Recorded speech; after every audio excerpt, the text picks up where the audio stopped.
여러분이 잘 알고 있는 이야기예요. 삼손의 이제까지 우리가 삼손을 나누었던 다른 부분들은 여러분이 낯설게 느껴지는 사건일 수 있지만 오늘 본문의 이야기는 워낙 삼손과 드릴라의 이야기는 워낙 유명한 이야기이고 삼손하면 대표적인 사건이기 때문에 오늘 본문의 이야기는 모르시는 분이 거의 없을 거예요. 여러분 오늘 본문을 읽으면서 어떤 생각을 하세요? 당황스럽지 않습니까?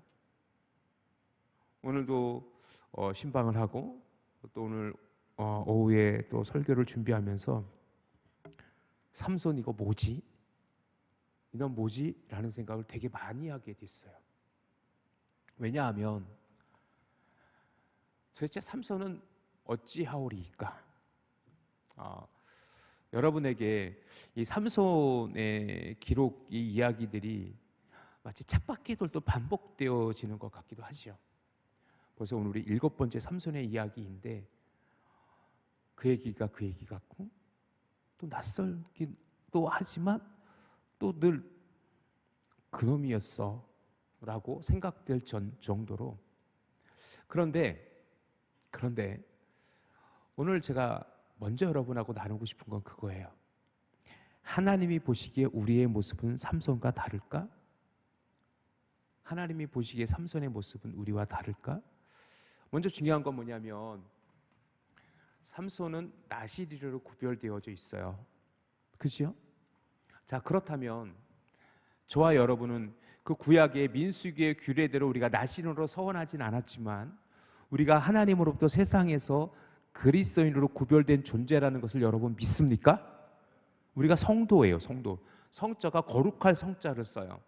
그런데 이 거룩이라는 카도시라는 이 단어는요 어떤 의미가 있죠? 구별됨이라는 뜻도 가지고 있어요. 그래서 우리가 구약에서 거룩을 이야기할 때 구별됨으로 그렇게 이해하고 있잖아요. 그렇다면 오늘날 우리도 우리가 구약의 민수기의 규례대로 나시린으로 서원하진 않았지만 우리는 여전히 나시린이에요.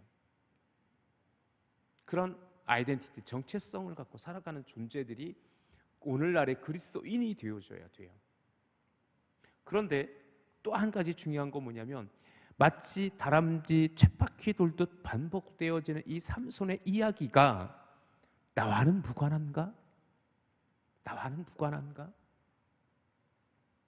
우리 삶에서 자꾸 반복되어지는 죄의 문제들 그리고 그리스도인으로 마땅히 행해야 될 삶의 모습들로 우리는 살아가고 있나요? 자꾸 잊어요. 하나님의 은혜도 있고 하나님의 영광도 있고 그리고 내가 해야 될 사명도 잊어버린 채 그렇게 삼손이 여인에게 매몰되어져 살아가죠. 딥나의 여인, 기생 여인, 오늘 드릴라.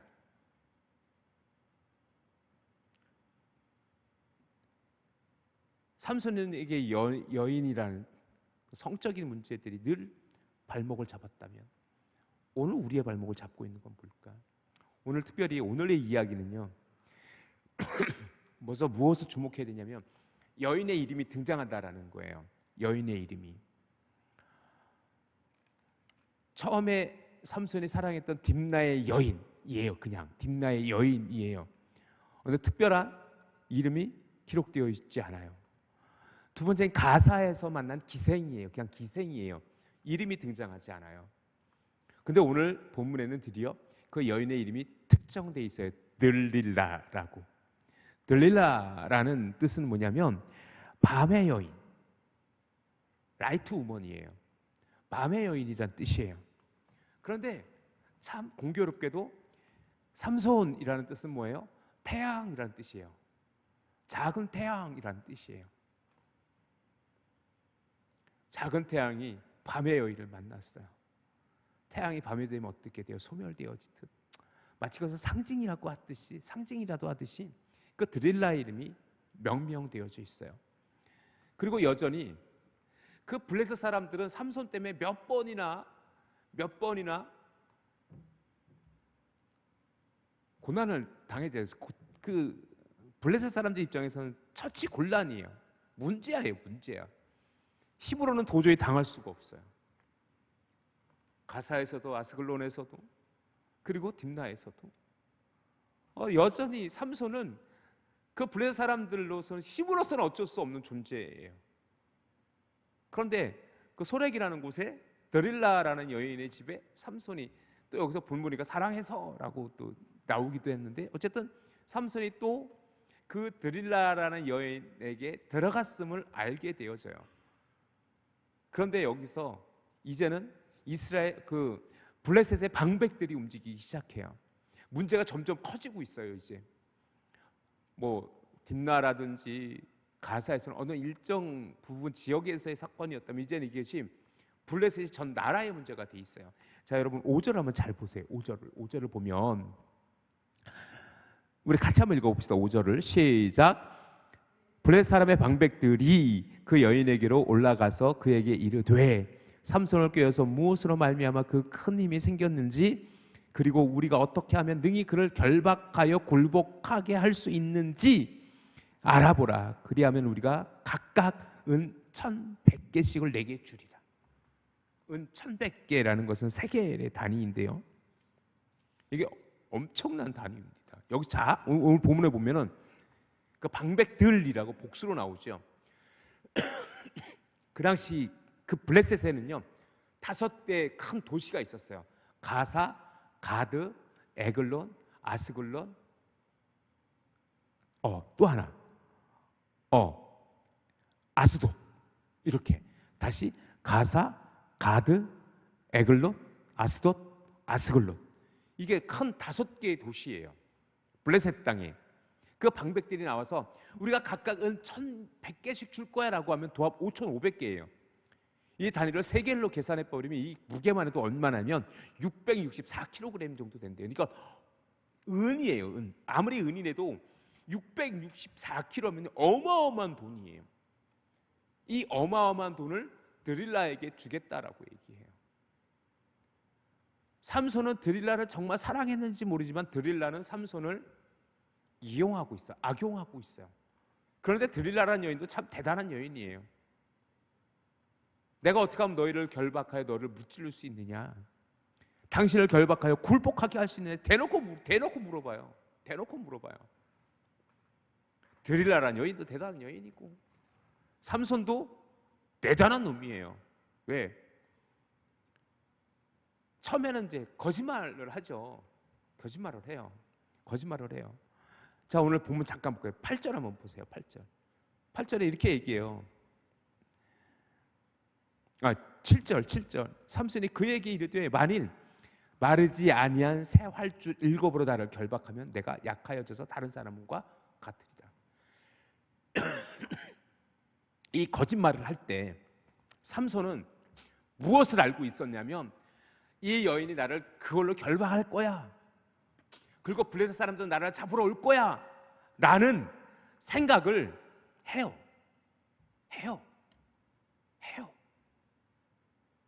그런데 삼손은 스스로 나는 문제가 되지 않아, 내가 정말 정직하게 내 힘이 없어지지 않는 한 나는 그들에게 절대로 붙잡히지 않을 거야.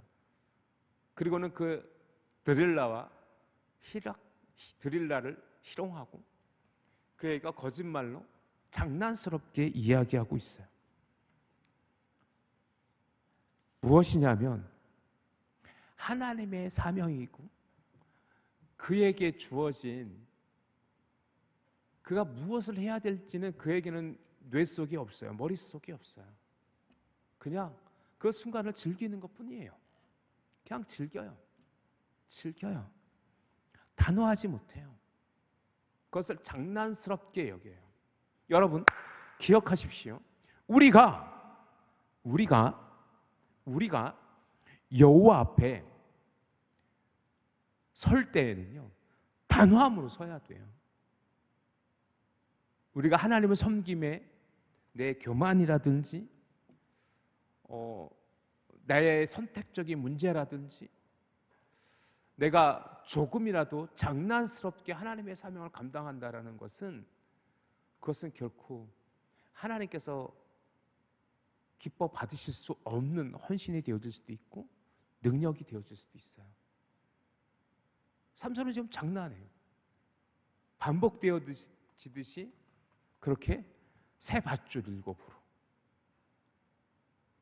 배틀채로 나라의 머리를 묶으면 된다고 장난스럽게 해요. 그 여인은 계속해서 집요하게 그를 설득하고 또 설득해요. 또 설득하고 또 설득해요. 이때까지는 괜찮아요. 아직까지는 삼손이 사실을 얘기하지 않아요. 그런데 문제는 무엇입니까? 자, 문제는 뭐냐면 16절이에요. 16절. 16절의 말씀이 삼손에게는 터닝 포인트가 돼요. 16절의 말씀을 잘 보세요. 16절 우리 같이 한번 읽어봅시다. 시작. 날마다 그 말로 그를 재촉하여 조르매 삼손의 마음이 번민하여 주룩을 지경이라. 말도 안 돼요. 아니 그 자리를 떠나면 돼요. 그잖아요. 떠나면 돼요. 그런데 삼손은 지금 무엇을 즐기는 거예요? 그 드릴라라는 여인을 즐기는 거예요. 지금 삼손은 어쩔 수 없는 상황이 아니잖아요. 그냥 외면하고 떠나면 돼요. 그렇잖아요. 드릴라를 향해서 외면하고 떠나면 돼요. 벌써 3번이나 거짓말했는데 3번이나 그는 그 목적이 블레셋 사람으로 인하여 나를 잡게 하려고, 나를 굴복시키게 하려고 한다라는 목적도 분명히 알고 있잖아요. 3번이나 그 여인을 우리가 장난한 것을 조금 더 긍정적으로 표현하면 시험에 봤잖아요. 그 여인을. 그러면 어떻게 하면 돼요? 아, 이 드릴라라는 여인이 나의 약점을 잡고 나로 그 블레셋 사람들에게 팔아 넘기려고 하는구나. 바보가 아닌 이상, 철치가 아닌 이상 알잖아요. 그런데 삼손은 어떻게 돼요? 그것 때문에 고민하고 번민해요. 이해가 되세요? 이 오늘 삼손의 모습이 이해가 되어져요? 이것은 분명히 하나님께서 원하시는 모습도 아니고, 이것은 분명히 하나님께서 나를 통해 기뻐하시는 일이 아니며, 이 일이 점점점 복잡해지면 내가 어떻게 될 것을 알아요. 근데 바보같이 번민할 것도 아닌데 번민해요. 자, 조금만 더 생각해 봅시다. 이것은 뭐 직접적으로 동일한 사건이에요, 혹은 동일한 사건이 아니에요 라고 부정할 수는 있지만 우리가 그렇잖아요. 지금 세상에서 매몰되어서 살아가고 세상 것을 바라보면서 살아가요. 그리고 우리는 무엇을 가지고 고민하지요? 하나님을 위해 살아가느냐, 나를 위해서 살아가느냐, 하나님의 영광을 위해 살아가느냐, 세상 것을 바라보며 살아가느냐. 고민거리가 아닌데 고민하잖아요. 실제적으로 삼손과 같이 세상 것을 좀 더 취하고 세상 것에서 조금은 더 내가 많은 것을 누리고 내 기쁨을 누리기 위해서 하나님의 영광을 가리고 그것이 죄악인 줄 알면서도 그것을 행하잖아요. 믿음을 저버리잖아요. 삼손과 뭐가 달라요? 우리가 지금 오늘 본문을 보면서 삼손 참 바보 같은 놈이라고 얘기하지만 조금만 생각해 보면 우리는 여전히 삼손과 같은 생각을 할 때가 너무나도 많아요. 아주 좀 단적인 예를 들어볼게요. 예배를 드려야 되는지 아니면 내가 그것을 즐겨야 하는지. 너무 단적인 예일 수도 있지만 우리가 살면서 그런 고민을 할 때가 너무 많잖아요. 이것은 나에게는 유익이 돼요. 나에게는 너무 즐거운 일이야. 나에게는 희락이야. 나에게 기쁨이야. 그런데 우리는 한편으로는 이걸 하나님께서 원하지 않으시는 걸 알아요. 그러면서도 뭐예요? 갈등하잖아요. 지금 우리 교회 성도님들은 적어도 이런 질문을 하지 않지만 어때요? 종종 저한테 질문하는 분도 계세요. 진짜 11조 하나님께서 드리라고 했어요? 11조 진짜 드려야 돼요? 그 질문의 의도는 뭐예요? 나 11조 하기 싫은데 그거 꼭 해야 돼요?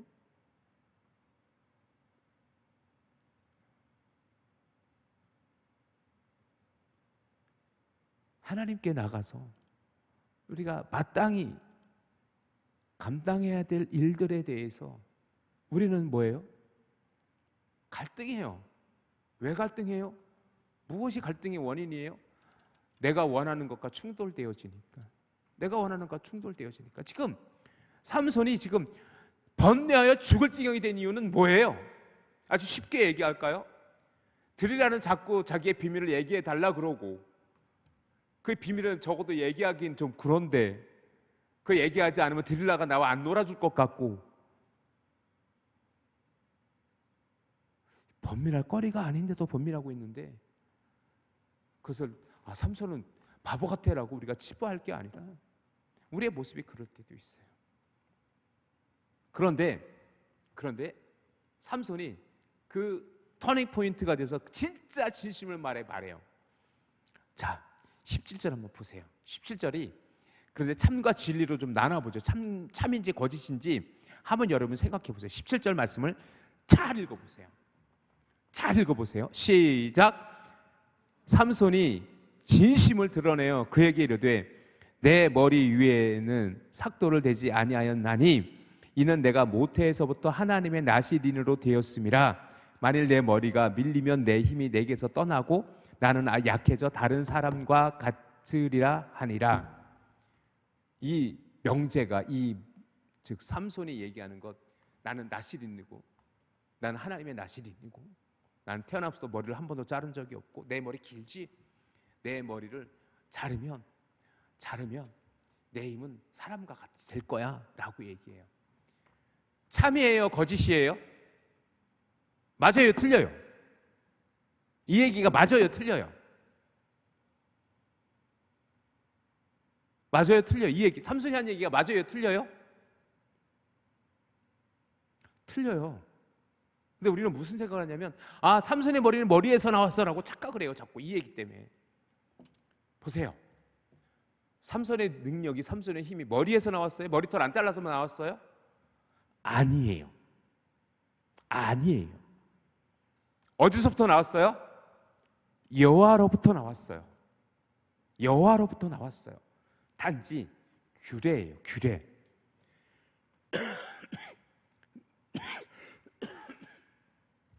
나시린이 지켜야 할 규례지, 그 규례를 어긴다고 해서 하나님의 능력이 그에게 사라지는 마술과 같은 게 아니에요.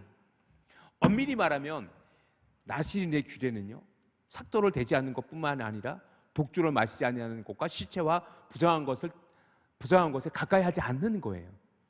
그 이전에 이미 벌써 삼손은요 독주를 마셨어요. 쉽게 시체에 가까이 했어요. 그렇잖아요. 그런데 유독 나시린으로서 삼손이 그나마 지켜갔던 게 머리를 자르지 아니하는 거였었어요. 근데 진짜로 삼손은 자기의 힘이 머리에서 나왔다라고 생각했을까요? 진짜 삼손은 속으로 나의 모든 힘이 머리에서 나왔어 라고 생각했을까요? 아니에요. 삼손도 그렇게 생각하진 않았어요. 그런데 무슨 생각을 했냐면 17절의 뉘앙스는 읽을 수 없는데, 자 보세요. 20절 한번 보세요. 머리가 잘렸어요.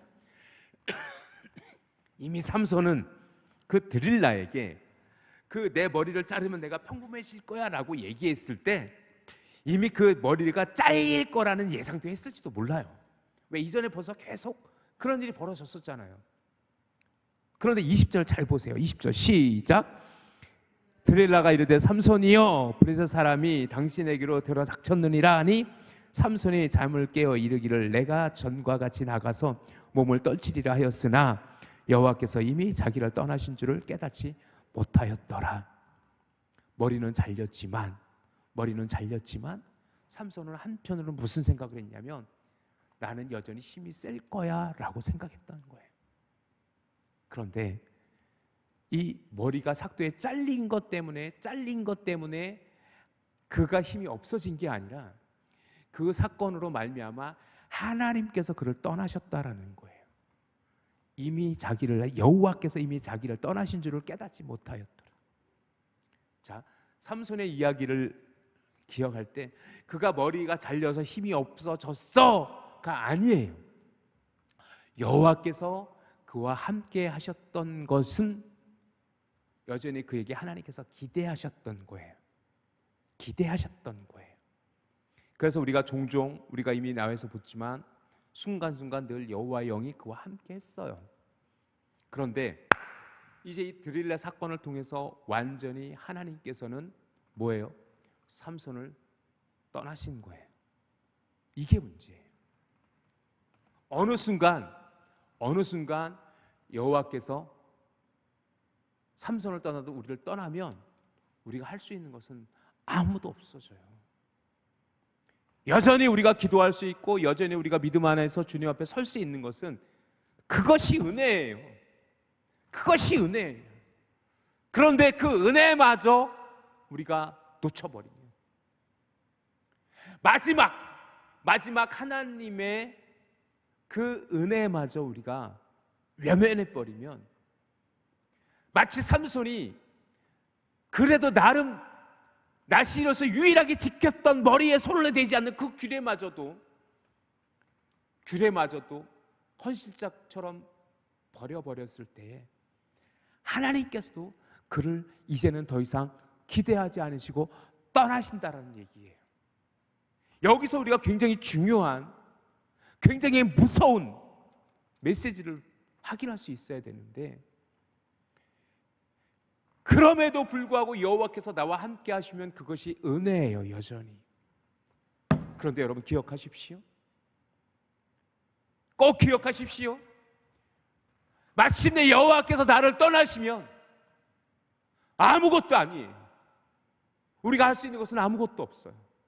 그런데 우리는 삼손처럼 무슨 생각을 하고 있냐면, 하나님께서 나를 떠나지 아니하실 거야. 하나님은 나를 사랑하실 거야. 그렇죠? 사랑하세요. 하나님께서 우리에게서 떠나길 원하지 않으세요.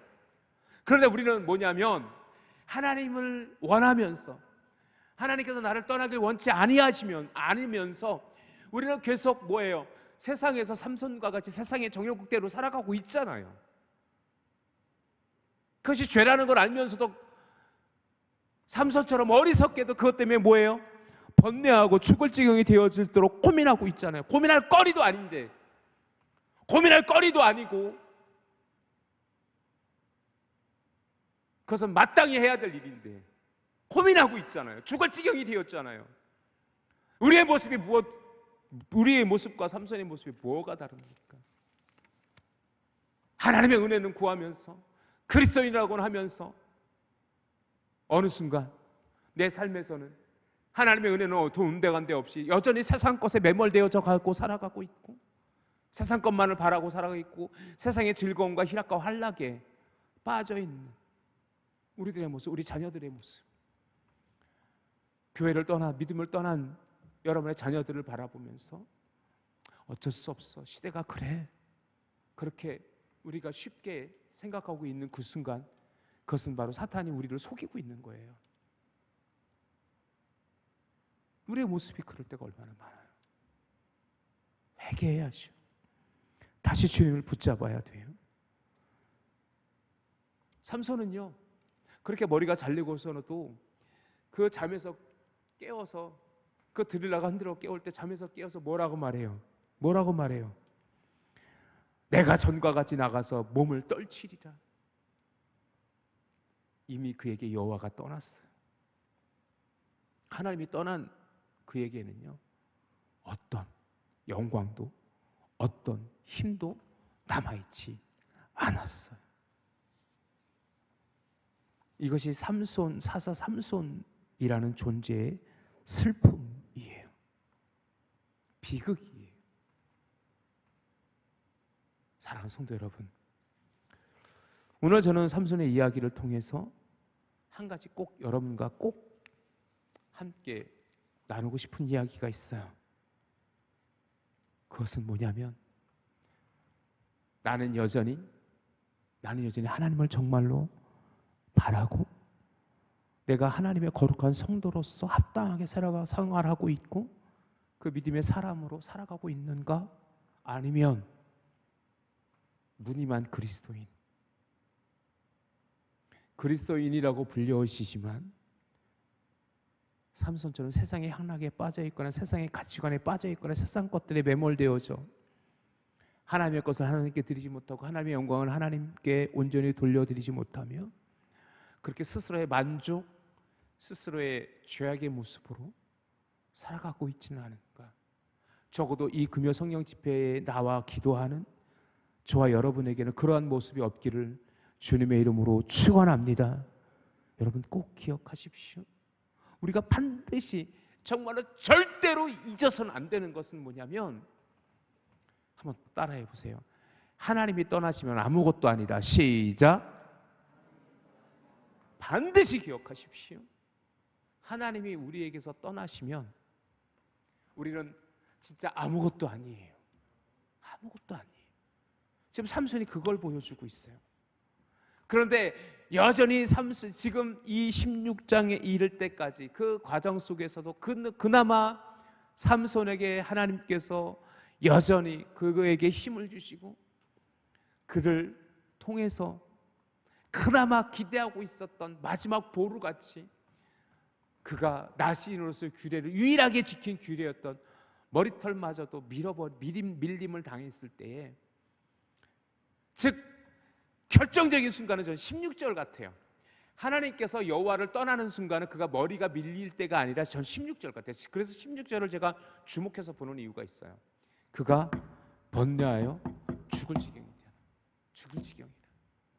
그 16절의 이 본문의 말씀이 되려 하나님께서도 더 이상 삼손에게 희망을 기대를 걸지 않게 되어진 이유는 아닐까라는 생각을 하게 돼요.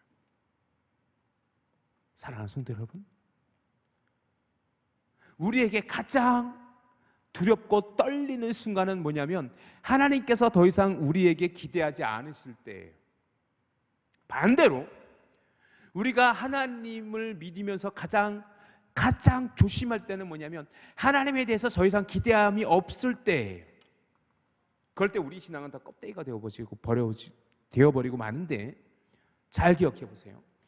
하나님께서 우리에게 더 이상 기대하지 않으실 때는 우리가 어떤 영적인 은혜도 누릴 수 없으며 어떤 삶의 힘도 우리가 가질 수 없다라는 거예요. 두 번째, 우리가 하나님에 대한 기대가 저버려졌을 때에 더 이상 우리는 기도할 수 없다라는 거예요. 삼손이 그래요. 삼손은 더 이상 하나님께 어떤 기대도 하지 않아요. 스스로의 힘으로 무엇인가를 하려고 하죠. 사랑하는 성도 여러분, 기억하십시오.